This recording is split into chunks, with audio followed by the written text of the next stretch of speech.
पंढरपूर पासून अवघ्या 15 मिनिटांच्या अंतरावर पंढरपूर करकंब रस्त्यावर धोत्रेज ग्रँड प्रायव्हेट लिमिटेड घेऊन आले आहेत पंचतारांकित सुविधांनी युक्त हॉटेल ग्रँड। तसेच पुण्या मुंबईच्या धर्तीवर सर्व सुविधांनी युक्त hotel Shriyash restaurant, veg non veg permit room bar, प्रशिक्षित कुक व होस्टिंग सेवा हॉटेल ग्रँड मध्ये उपलब्ध आहेत। 50 एसी रूम्स, 3500 स्क्वेअर फुटाचा सुसज्ज बकवेट हॉल, भव्य एसी सूट्स, टेरेस गार्डन, भव्य लॉन आणि चेंजिंग रूम सहित स्विमिंग टँक, प्रशस्त पार्किंगची सुविधा। पंढरपूर नजीक असलेल्या हॉटेल ग्रँड या सुसज्ज आणि पंचतारांकित सुविधांनी युक्त hotel grand, hotel Shriyas restaurant, veg non veg permit room बार, पंढरपूर करकंब रोड। संपर्क 02186 24 22 45। ताज्या घडामोडी पाहण्यासाठी आमच्या YouTube चॅनलवरील PVR म्हणजेच पंढरी वार्ता या न्यूजला सबस्क्राइब करा आणि शेजारील बेल आयकॉनवर क्लिक करा। कारखान्याचे चेअरमन तुमच्याकडे लाडके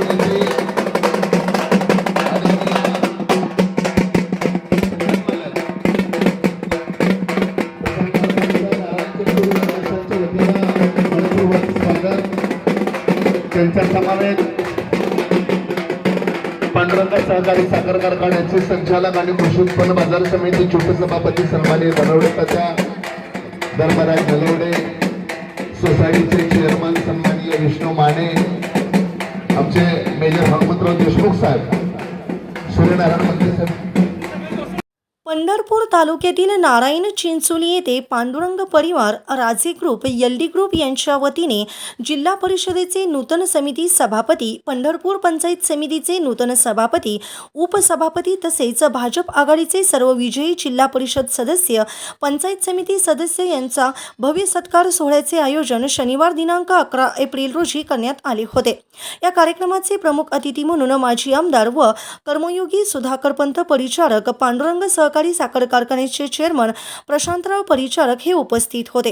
या कार्यक्रमाच्या अध्यक्षस्थानी जिल्हा परिषद समाज कल्याण समितीचे माजी सभापती शिवाजी कांबळे होते। यावेळी पंचायत समितीचे सभापती शुभम आगवणे, उपसभापती प्रमोद देशमुख तसेच जिल्हा परिषद सदस्य वंदना कांबळे, जिल्हा परिषद सदस्य दुर्गाताई अंकुशराव, जिल्हा परिषद सदस्य आदिनाथ देशमुख तसेच जिल्हा परिषद सदस्य नंदकुमार वाघमारे, मोहोळ पंचायत समिती नवनाथ मसलकर, भाजपा राज्य कार्यकारिणी सदस्य तथा पांडुरंग सहकारी साखर कारखान्याचे संचालक लक्ष्मणराव धनवडे, नारायण चिंचोलीच्या सरपंच नर्मदा लक्ष्मण धनवडे तसेच उपसरपंच गहिनीनाथ चव्हाण व सूर्यनारायण देवस्थान ट्रस्टचे अध्यक्ष दत्तात्रय मस्के, माजी सरपंच लक्ष्मण कोले, लहुदादा नलवडे आदी मान्यवर उपस्थित होते।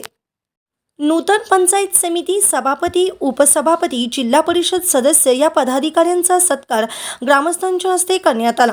या कार्यक्रमाच्या वेळी परिचारक गटात प्रवेश केलेले नारायण चिंचोलीचे माजी सरपंच लक्ष्मण कोले व लहुदादा नलवडे यांचा सत्कार प्रशांत परिचारक यांच्या हस्ते करण्यात आला। यावेळी माजी सरपंच धर्मराज नलवडे, चेअरमन विष्णू माने, मेजर सौदागर गुंड, विठ्ठल माने, माजी सरपंच नितीन मस्के, हरिभाऊ माने, हनुमंत देशमुख, संचालक बापूराव कोले, तंटामुक्त अध्यक्ष विजय कोळेकर, उपाध्यक्ष महेश माने, मेजर संदीप कोले, बापूराव वसेकर, शिवलिंग हिंगमिरे, तुकाराम कोले, बळवंत धनवडे, चंद्रकांत पाटील, मुकुंद घाडगे, अप्पासाहेब वाघमोडे, पोपट पाटील तसेच बापू कोळेकर, ज्ञानेश्वर मस्के, शिवाजी वसेकर, भास्कर गुंड, सुनील माने, नारायण गुंड, श्रीधर कोळेकर, डॉक्टर अनिल गाजरे, डॉक्टर महादेव सरडे तसेच अमोल हाडमोडे, दत्तात्रय बनसोडे, श्रीमंत कोळेकर, नितीन घाडगे, सचिन भडकवाड आदी मान्यवर ग्रामस्थ उपस्थित होते। यावेळी महावितरणची नारायण चिंचोली येथील 100% वसुली केल्याबद्दल सचिन गुंड, श्रीकांत कोले यांचा सत्कार करण्यात आला। कार्यक्रमाचे सूत्रसंचालन वैजनाथ रणदिवे यांनी केले तर प्रास्ताविक प्राध्यापक दत्तात्रय मस्के सर यांनी केले। सूर्यनारायणाच्या पदस्पर्शाने पावन झालेल्या आपल्या नारायण चिंचोली गावामध्ये आज या ठिकाणी पंढरपूर तालुका पंचायत समितीचे सभापती, उपसभापती, जिल्हा परिषद सदस्य या मान्यवरांचा सत्कार या ठिकाणी आयोजित केलेला आहे। त्या कार्यक्रमाचे प्रमुख अतिथी सोलापूर जिल्ह्याचे आमदार आणि आपणा सर्वांचे मार्गदर्शक आदरणीय श्री प्रशांतरावजी परिचारक मालक, या कार्यक्रमाचे अध्यक्ष सोलापूर जिल्हा परिषद समाज कल्याण समितीचे माजी सभापती आदरणीय शिवाजी नाना कांबळे भाऊजी, सत्कार मूर्ती सभापती आगावणे साहेब, उपसभापती देशमुख साहेब, जिल्हा परिषदचे नवनिर्वाचित सदस्य आदिनाथजी देशमुख, नंदकुमार, त्याचप्रमाणे गोपाळपूर गटाच्या दुर्गाताई अंकुशराव आणि मुन्नीम गटाच्या वंदनाताई कांबळे, व्यासपीठावरील मान्यवर पांडुरंग सहकारी साखर कारखान्याचे व्हाईस चेअरमन कुळे सर,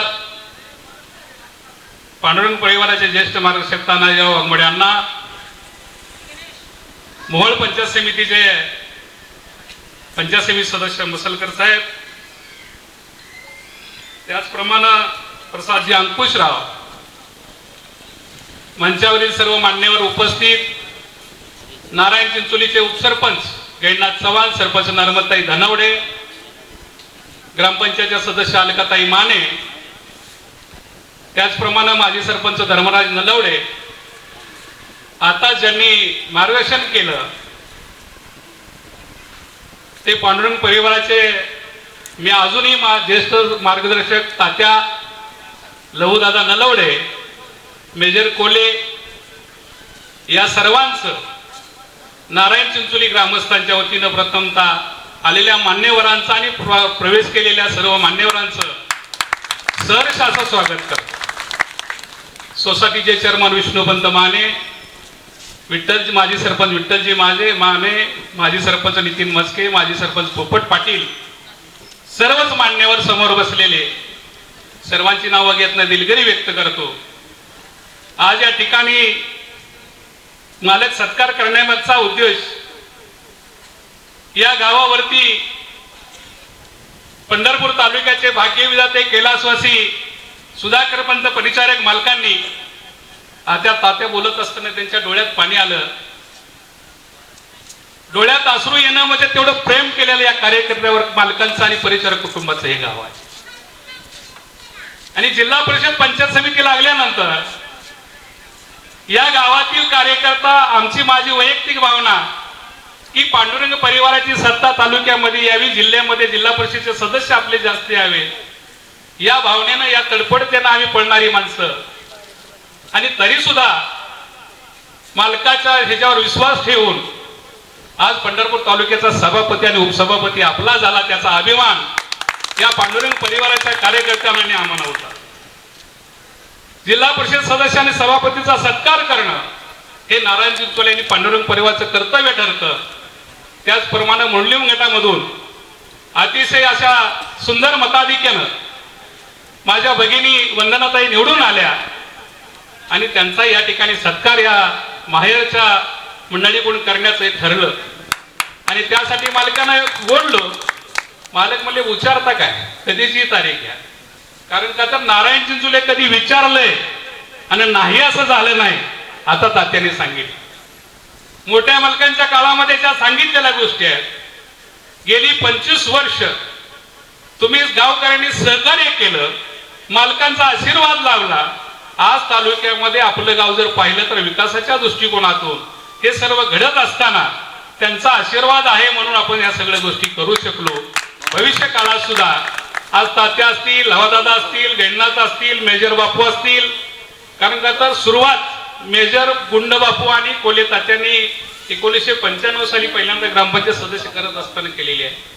जुन्या माणसाला न विसरता, त्यांचा आशीर्वाद न डावलता, तरुण सहकार्याला बरोबर घेऊन या ठिकाणी समोर छत्रपती शिवाजी महाराजांचं आपण स्मारक केलेलं आहे. या राजे ग्रुपच्या माध्यमातून विना कुठल्याही प्रकारचं व्यसन नसणारी मुलं तयार करून गावामध्ये जर परिस्थिती पाहिली आपण तर गेली 25 वर्षाची परिस्थिती नाही, आजची परिस्थिती व्यसनाधीनतेपासून मुलं दूर झालेली आहेत, व्यवसायाला लागलेली आहेत, आपल्या आपल्या कुटुंबाशी अतिशय सुंदर पद्धतीने गावाचा आणि घराचा विकास करताना दिसत आहेत. ह्याच्या सर्व गोष्टींमध्ये परिचारक कुटुंबाचा आणि परिचारक प्रशांतरावजी परिचारक मालकांचा, मोठ्या मालकांचा आशीर्वाद आहे म्हणून आपण या गोष्टी करू शकतो. मस्केसर देवस्थानचं बघतात, आज ग्रामपंचायतीची जबाबदारी उपसरपंच, सरपंच सर्व सदस्य बघतात.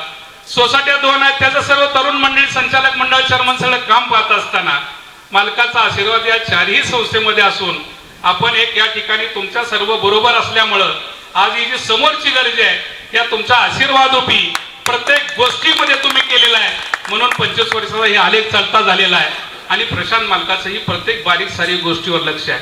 म्हणून सर्व तरुण सख्याला विनंती करतो, वयोवृद्ध मंडळीला विनंती करतो की आताचे कोले तात्या असतील, लहूदादा असतील, धर्माला नरळे असतील, मस्के सर असतील, गैनाथ चव्हाण असतील, मेजर बापू असतील आणि सर्व सोसायटीचे संचालक, चेअरमन, ग्रामपंचायत सदस्य, तरुण राजे ग्रुपचे मंडळी असतील, भैरवनाथवाडीचे मंडळी असतील, या सर्वांना विनंती करतोय, मोठेगाव मालकाने आणि प्रशांत मालकाने घालून दिलेली शिकवण आहे त्या शिकवणीवर आपण आपली वाटचाल करूया आणि भविष्य काळामध्ये यापेक्षाही पुढच्या काही गोष्टीचा विकास करून घेऊया.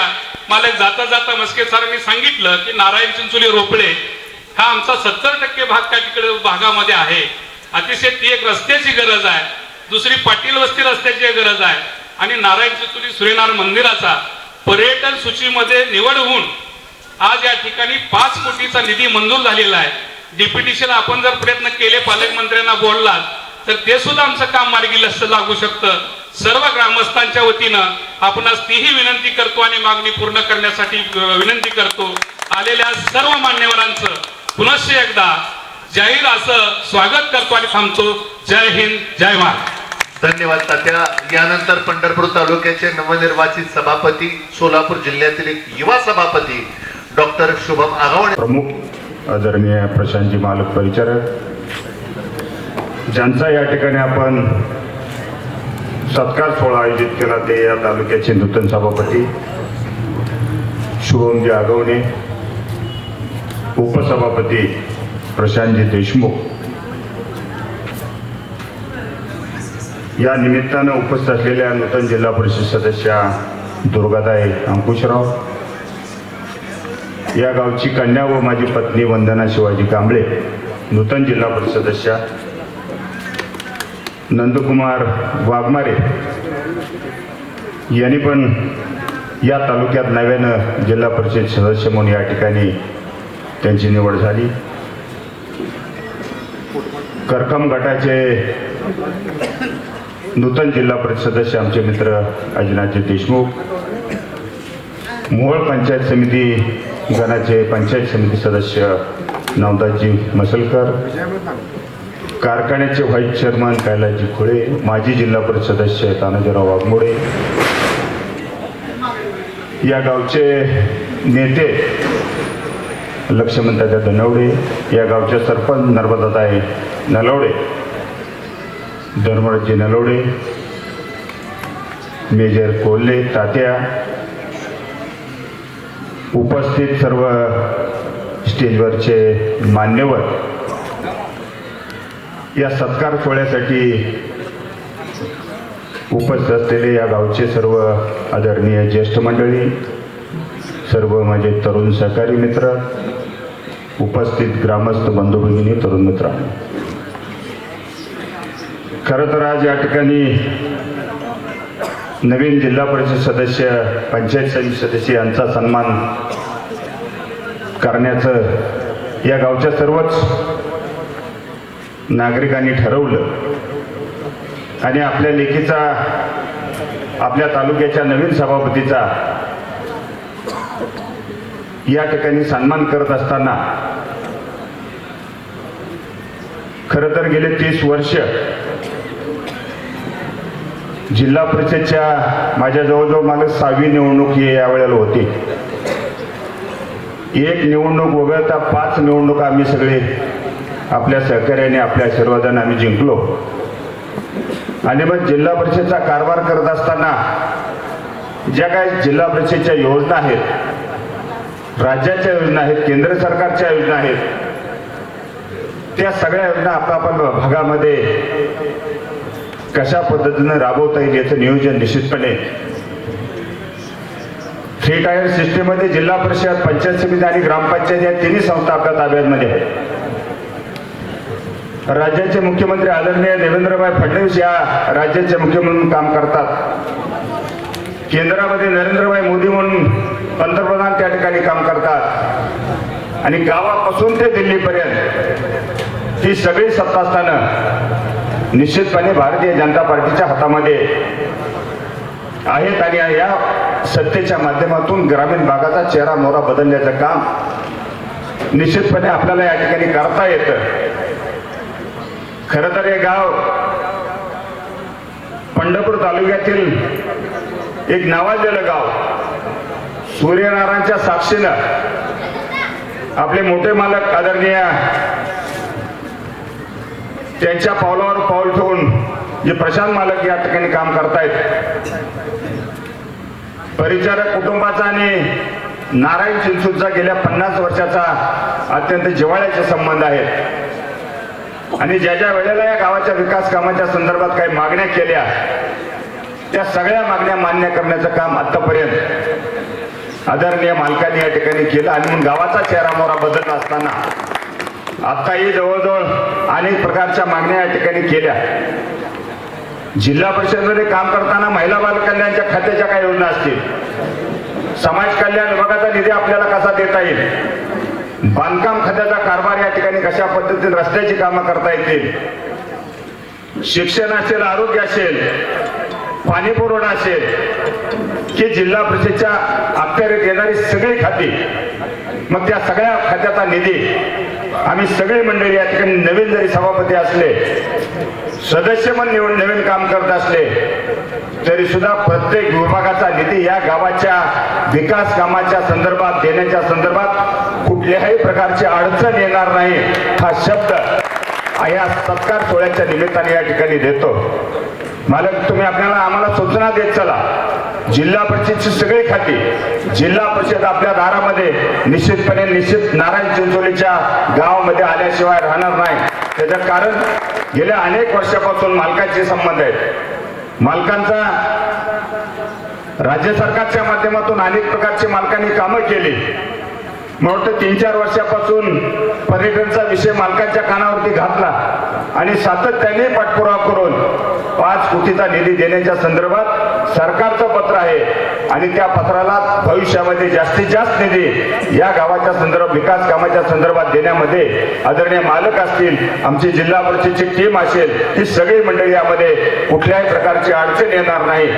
परंतु आज मालकांनी आमचा सगळ्याचा सन्मान केला, मालक शेवटी राहिले.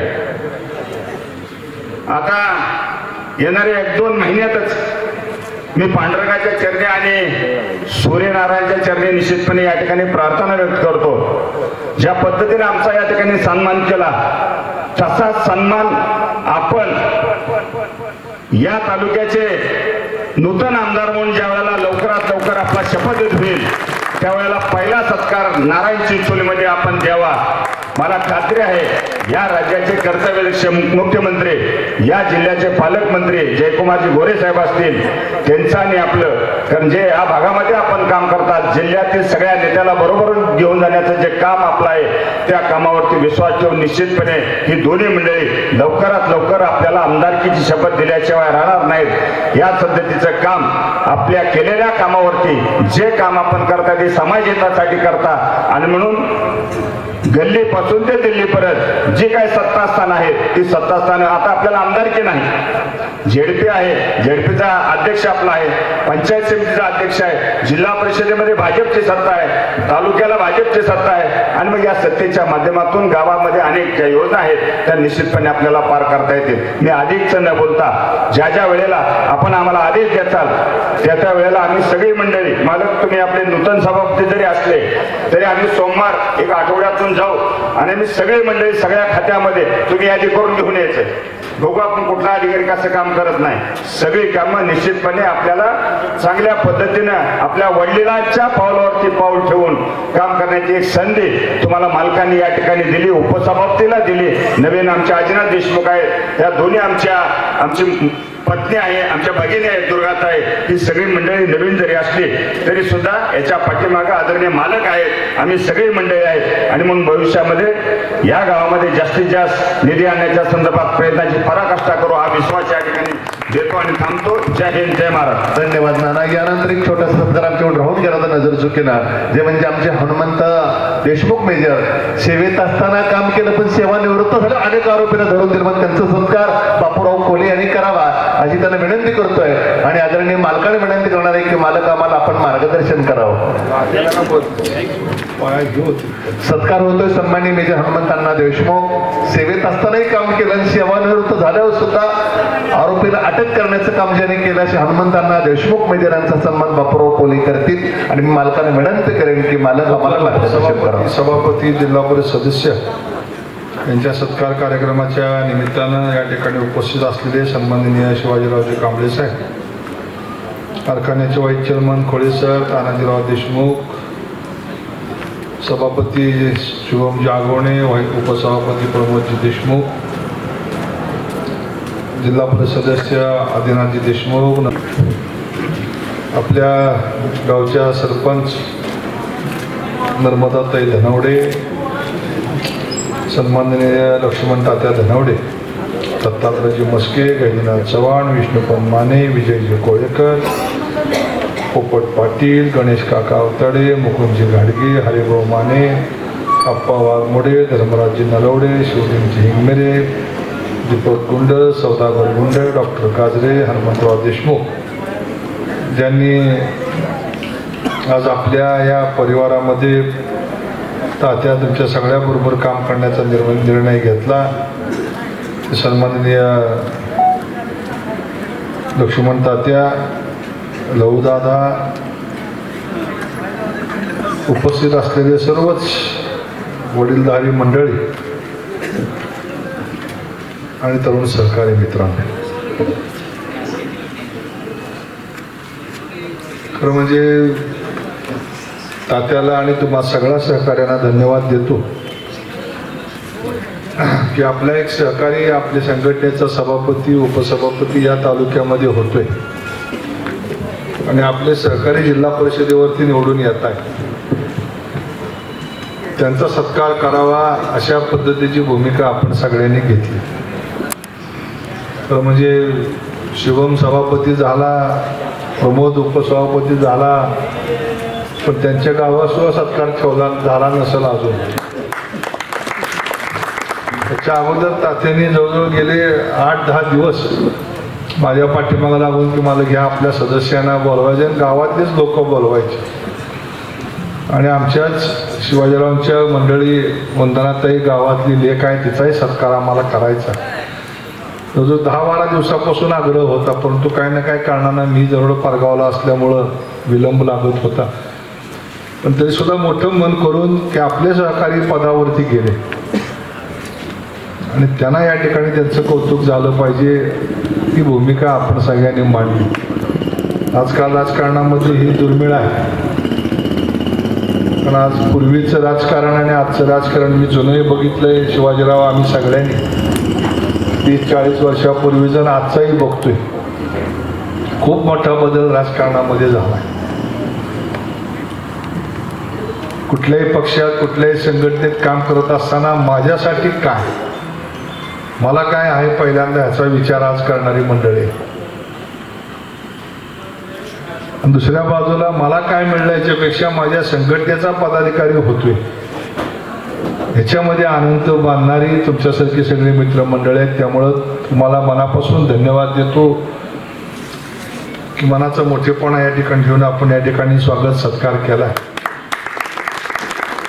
तर म्हणजे जिल्हा परिषद पंचायत समिती ही ज्याचा उल्लेख नेहमी राजकारणामध्ये जिल्ह्याचं मंत्रालय अशा पद्धतीने केला जातो. आणि जसं राज्य सरकार केंद्र सरकार राज्यामध्ये केंद्रामध्ये निर्णय घेत असतात, मग त्या ठिकाणी मंत्रिमंडळ असतं, त्याची खाती असतात, त्याचे सभापतीच्या मंत्री असतात आणि त्या मंत्र्याच्या माध्यमातून सगळा पैसा जिल्ह्यामध्ये येतो. ग्रामपंचायतीला आता डायरेक्ट निधी काही यायला लागलेला आहे, पण बऱ्यापैकी निधी पूर्वीपासून जिल्हा परिषदेच्या आणि पंचायत समितीच्या माध्यमातूनच गावाला दिला जातो. पण अशा या दोन्ही महत्त्वाच्या संस्थावरती आपले पदाधिकारी आज गेलेले आहेत. शासन अनेक योजना या ठिकाणी आणतंय. महिला बाल कल्याणची सारख्या योजना असतील. मी कालच सभापतींना घेऊन आणि बीडीओला घेऊन बसलो होतो जवळजवळ तास, 2 तास, 2.5 तास. आणि मग काय परिस्थिती आहे तालुक्यातल्या कामाची, विकासाची. मग शाळाची पटसंख्या, त्या शाळेमध्ये येणाऱ्या मुलांवरती होणारे वैद्यकीय उपचार, त्याच्या असणाऱ्या योजना, अंगणवाडीमध्ये शिकणाऱ्या मुलांसाठी काय प्रयोजन आहे, तालुक्यातल्या जे काही आपली प्राथमिक आरोग्य केंद्र आहेत, उपकेंद्र आहेत, त्याची काय परिस्थिती आहे, किती इमारती आहेत, अंगणवाड्या किती आहेत, त्याला किती इमारतीची गरज आहे, शाळांच्या किती इमारतीची तालुक्यामध्ये गरज आहे, शिक्षक किती कमी आहेत, या सगळ्याचा आढावा मी घेतो. जवळजवळ 3, 3.5, 4 तास मी आढावा घेतला. मग त्यात लक्षात आले की पंढरपूर तालुक्यामध्ये शासनाच्या माध्यमातून अनेक उपक्रम राबवले जात आहेत. अगदी एखादी आपली भगिनी गर्भवती असेल तर तिला होणाऱ्या तिचं जे अपत्य असेल ते अपत्य सुद्धा सक्षम व्हावं त्यासाठी शासन मदत करत आहे. त्याचं जर रजिस्टरवर नोंद आली तेव्हापासून महिना 500 रुपये आणि सरासरी 5,000 रुपये ते 6,000 रुपये त्या गर्भवती महिलेला देण्यापासून सरकार काळजी घेते. त्यामुळं सरकार म्हणून जी काही भूमिका या राज्यामध्ये आदरणीय देवेभाऊंनी गेल्या 10 वर्षामध्ये राबवलेली 1914 सालापासून, मग या देशातला वंचित समाज असेल, आदिवासी असेल, मागासवर्गीय असेल, त्या प्रत्येक समाज घटका, महिला असतील, त्या सगळ्यांना या राज्यामध्ये चांगल्या पद्धतीचं जीवन जगता आलं पाहिजे, भूमिका सरकारची असली पाहिजे. आणि त्यातूनच अनेक निर्णय घेतले गेले. म्हणजे सारथीसारखा निर्णय या राज्यामध्ये जवळजवळ 50 वर्ष लागली घ्यायला. पण सारथीच्या माध्यमातून आज ओपन कॅटेगरीतल्या ज्या पूर्वी SC आणि ST किंवा OBC कॅटेगरीतल्या लोकांना एनटीला फायदे मिळत होते, ते सुद्धा फायदे सारथीच्या माध्यमातून ओपन कॅटेगरीतल्या मुलांसाठी देण्याचं नियोजन. ती मुलं शिकली पाहिजेत व त्यांनी PhD करावी, पुढं जावं. पण जसं एखादा मुलगा जर एखाद्या इंजिनिअरिंगच्या, मेडिकलच्या किंवा कुठल्या ह्याच्या का प्रवेश घेतला तर जसं एखादं त्याचा आई वडील त्याची काळजी घेतात आणि मुलाला म्हणतात की तुझ्याकडे एक 10,000 रुपये राहू दे, तू तिथं जातोयस, तुला काय नवीन गाव आहे, तुला खायला मिळेल ना मिळेल, जेवायला मिळेल, खोली मिळेल न मिळेल, स्वाभाविक आहे आपण सगळेजण तिची काळजी घेतो आपल्या कुटुंबातल्या मुलाची. पण ती काळजी सुद्धा आता सरकार घ्यायला लागलं. म्हणजे सारथीच्या माध्यमातून तुम्ही एखादी ऍडमिशन घेतल्यानंतर सरकार तुमच्या खात्यावरती 10,000 रुपये, 20,000 रुपये ट्रान्सफर करतं. तू खोली बघ, मेस बघ, आणि त्याच्याकरता तुला काहीतरी मदत लागेल, तुझे आई वडील पाठवतील न पाठवतील, पण सरकार म्हणून माझी भूमिका आहे की माझ्या राज्यातला विद्यार्थी हा त्या ठिकाणी टिकला पाहिजे, ही भूमिका सरकारने घेतली. म्हणजे एवढं चांगलं काम या राज्यामध्ये सुरू आहे. प्रश्न नाहीत का? 100% प्रश्न आहेत. कारण स्वातंत्र्य मिळलं तेव्हा लोकसंख्या होती 32 कोटी, आज झाली 140 कोटी. प्रश्नही वाढत जातात. पूर्वीचं गावखेड्यातलं गाव कसं होतं, आजचं गावखेड्यातलं गाव कसं आहे, जुन्या पिढीला जर तुम्ही विचारलं तर ते सांगतील तुम्हाला. आज सहज तुम्ही म्हणताय की आम्हाला 10 कोटीचं पर्यटनातनं पैसे मिळाले पाहिजे.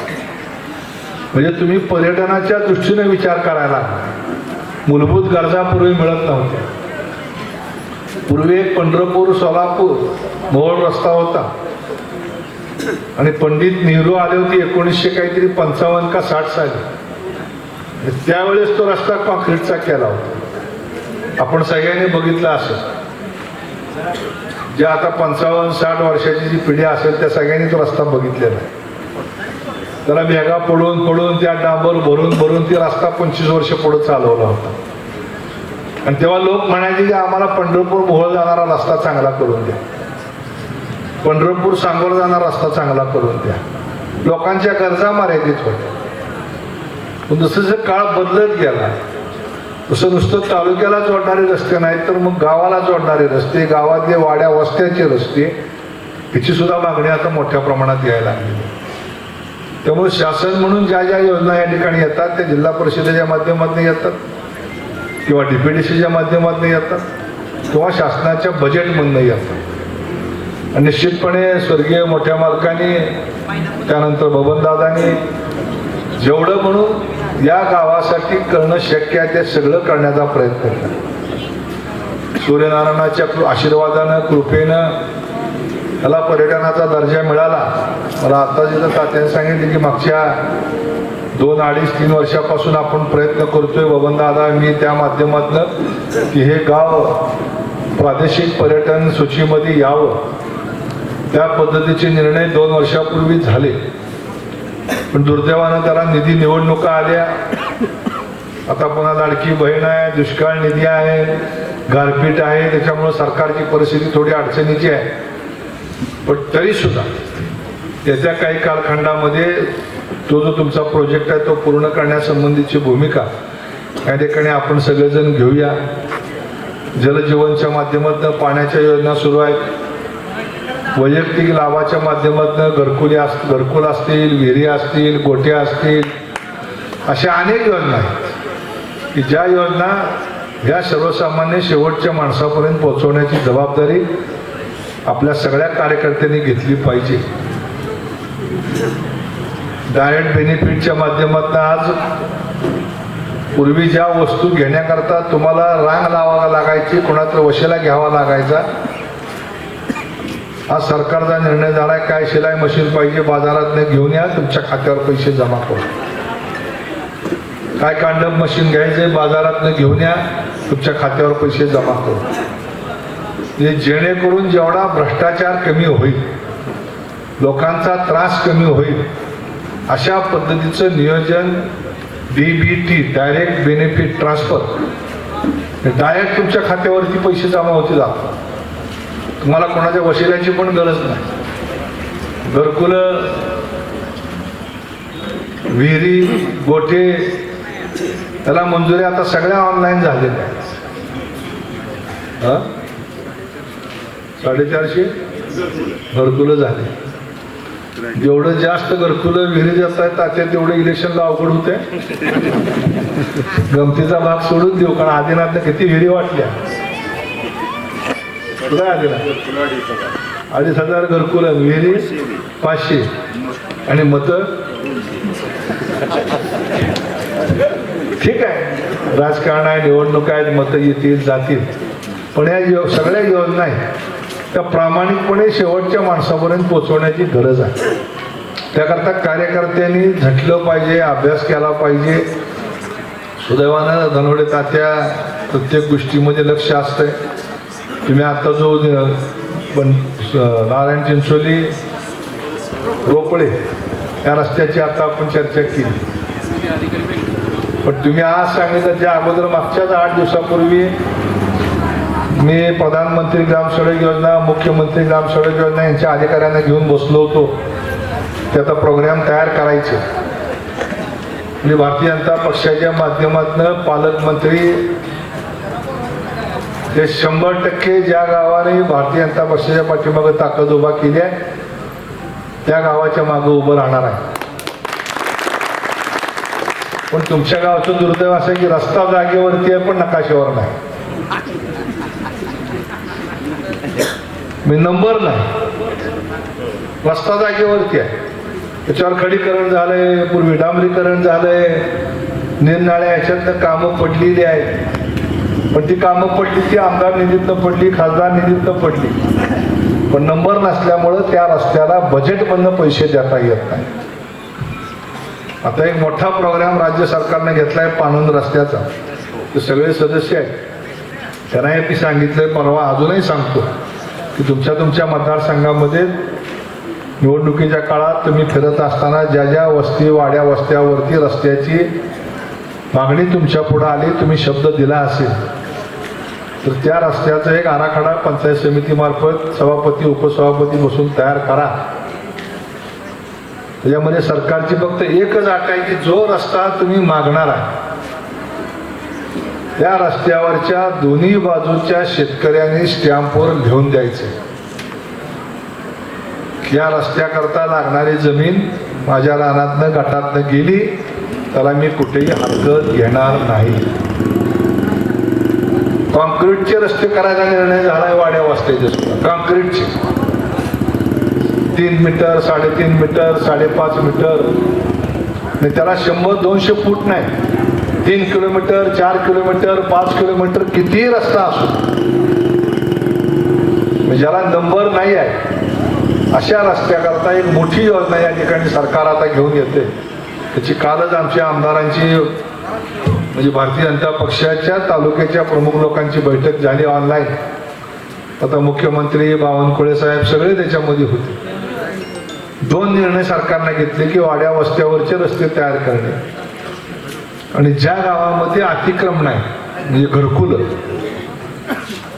त्याचा पास निघत नाही, त्याचा पट्टा निघत नाही, त्याची पावती निघत नाही, पण सरकारी जमिनीवरती त्यांनी घर बांधलं तर 500 फुटापासून जवळजवळ 1200 फुटापर्यंत एवढ्या ज्या अतिक्रमण केलेले घर आहेत त्या घराला सुद्धा नियमित करण्याचं सरकारनं धोरण जाहीर केलं आणि 1 महिन्यामध्ये हा निर्णय होईल. GR आलाय, सगळं झालंय, त्याची आता समिती स्थापन होईल. त्या समितीचे जरी कोणी जरी आमदार असले अध्यक्ष तरी भारतीय जनता पक्षाचा कार्यकर्ता त्या समितीवरती असणार आहे. त्या माध्यमातूनच ही योजना दोन्ही राबवण्याचा निर्णय सरकारने घेतलेला. त्यामुळं ह्या तालुक्यातले तुम्ही जेवढे रस्ते सांगता ज्याला नंबर आहेत ते आपण मुख्यमंत्री ग्राम सडक योजना, प्रधानमंत्री ग्राम सडक योजना, DPDC ह्यातनं घेऊ. पूर्वी तर ग्रामा असतील त्या ग्रामाला बजेटमधनं पैसे मिळत नव्हते. आता ग्रामाला सुद्धा बजेटमध्ये घ्यायचा अधिकार दिलेला. म्हणजे तुम्हाला आता आठवत असेल की आता कालच बजेट झालं, पण ह्या बजेटमध्ये कामं तुमच्या मतदारसंघात तिथे असताना मी जी यादी दिली ती सगळी कामं मंजूर झाली. मी काय आमदार नाही, कुणी नाही, पण पक्षाचं बारीक लक्ष आहे की आपल्यासाठी कोण काम करतं आणि तीच भूमिका आपल्याला सुद्धा या ठिकाणी भविष्य काळामध्ये घ्यावी लागेल. काम करणाऱ्या कार्यकर्त्याला तुम्हाला सहकार्य करणाऱ्या वाड्या वस्त्यावरती रस्ते प्रामुख्याने घ्यायचे. त्याच्याकरता आपण एक चांगला विस्तृत आराखडा, बरं मी म्हणतो 2 रस्ते घ्या पण ते घेतलेलं काम बंद पडणार नाही याची काळजी सगळ्यांनी घेतली पाहिजे. काय होतं, रस्ता मंजूर होतो, रस्ता असतो 1 किलोमीटर 200 मीटर काम झालं की कोणतरी आडवा घेतून रस्ता पुढं करू देत नाही आणि मग तो रस्ता तसाच राहतो आणि ते पैसे लॅप्स होतात. अशात अनेक कामं थांबलेली. तर माझे हात जोडून ग्रामस्थांना सुद्धा विनंती आहे, राजकारण करत राहूया. निवडणुका येतील, ती पार्टी ही पार्टी, ह्याचा पक्ष त्याचा पक्ष, गट तट, त्यावेळेस आपण भांडू. पण रस्ते आणि पाण्याच्या योजना आणि आरोग्याची कामं जी आहेत, शाळेची कामं असतील, अंगणवाड्या असतील, ह्यात तर कृपा करून कोणी राजकारण आणू नये अशी माझे हात जोडून सगळ्याला विनंती. कारण रस्त्याला पैसे सातत येत नाहीत, एकदाच येतील. एकदा जर तुमचा रस्ता त्या ठिकाणी कोणी अडवलाय म्हणून अडकून पडला, कोर्टात गेला तर त्याला 25-25 वर्ष पुन्हा पैसा येत. त्यामुळे माझी विनंती राहील की शेवटी रस्ता ही जसं शरीरामध्ये रक्त वाहिन्यात तसं आपल्या रोजच्या आयुष्यामध्ये रस्त्याची आपल्याला गरज आहे. सुदैवाने आपला तालुका हा बागायती आहे. उसाचा ट्रॅक्टर काढायचा म्हणलं तरी सुद्धा तुमच्या इथनं ट्रॅक्टर निघत नाही अशी परिस्थिती आहे. देगावचे काही लोक आले ते माझ्याकडे गोपणे वस्ती त्या भागातली, त्यांना तर हायवेला जायला किती 500 मीटरचाच रस्ता आहे. नॅशनल हायवे पलीकडनं गेला पण शेतकऱ्याने अडवलाय. 500 मीटर डोळ्यासमोर हायवे दिसतोय पण ती लोक जाऊ शकत नाहीत, ऊसाची वाहनं त्याच्यावरनं काढू शकत नाहीत. अशी परिस्थिती आज आपल्या परिसरामध्ये अनेक ठिकाणी आहे. त्यामुळं आपण नुसते आपले पदाधिकारी आहेत म्हणून नाही, सरकारही आपलं आहे, पालकमंत्री आहे आणि हे नशीबवान आहेत तसे ही सगळे सदस्य. अजून तुम्ही शपथ घेताय तर 100 कोटी रुपये तुम्हाला आलेत. जिल्हा परिषदेला 100 कोटी आणि तालुक्याला 100 कोटी. बंदित अबंदित 20 कोटी रुपये सदस्य बंदित अबंदित अशा पद्धतीनं ही कामं या ठिकाणी होणार आहेत. तुमचा जेडपीचा सदस्य नसला तरी तुमचाच गावातली कन्या जेडपीमध्ये आहे आणि शिवाजीराव कांबळेला काय सांगावं लागत नाही. स्वतःच्या हिश्श्याचं तर घेतील पण दुसऱ्याच्या हिश्श्यात सुद्धा काढून घेतील. तरी 10 वर्ष सभा जिल्हा परिषद चालवली त्यामुळे त्याला काय सांगायची गरज नाही कसा पैसा काढायचा. त्या नवीन मेंबरला कळूच तोपर्यंत त्यांनी 2 वर्षाचा निधी सुद्धा वापरून टाकला. पण थोडं शिवाजीराव तुमच्याकडे बघत असताना मंडळीचं गाव आहे, गट आहे, इकडे थोडं लक्ष द्या. सगळ्यांना बरोबर घेऊन तुमच्या बरोबर आम्ही आहोत. आता काय झालं की आता आम्ही थोडं पुढे गेलोय त्यामुळे तुम्ही 1-2-3 जर सदस्य सोडला तर तिथं नवीन सगळे आता आहेत. जिल्हा परिषद तिथं जाऊन कळायलाच 10-5 वर्ष जातात. पण तुम्ही त्याचा तुमच्या या स्किलचा वापर म्हणजे समाज कल्याणमध्ये ओबीसीला समाज कल्याणचं सभापती होता येते ही शिवाजीरावांनी नेत्यानं सांगितलं. आता आतापर्यंत समाज कल्याण सभापती म्हणलं की SC ST मधलाच द्यायचं. शिवाजीराव समाज कल्याण झाल्यावर लोक म्हणल्यावर तू धनगराचं समाज कल्याणला कसं काय झालं म्हणजे GR मध्ये आहे चालतंय. ओबीसी चालतो, BC चालतो, सगळे चालतं. 5 वर्ष समाज कल्याण किती 2.5 का 5 प्रचंड योजना आहे. मग समाज कल्याण असेल, महिला बाल कल्याण असतील.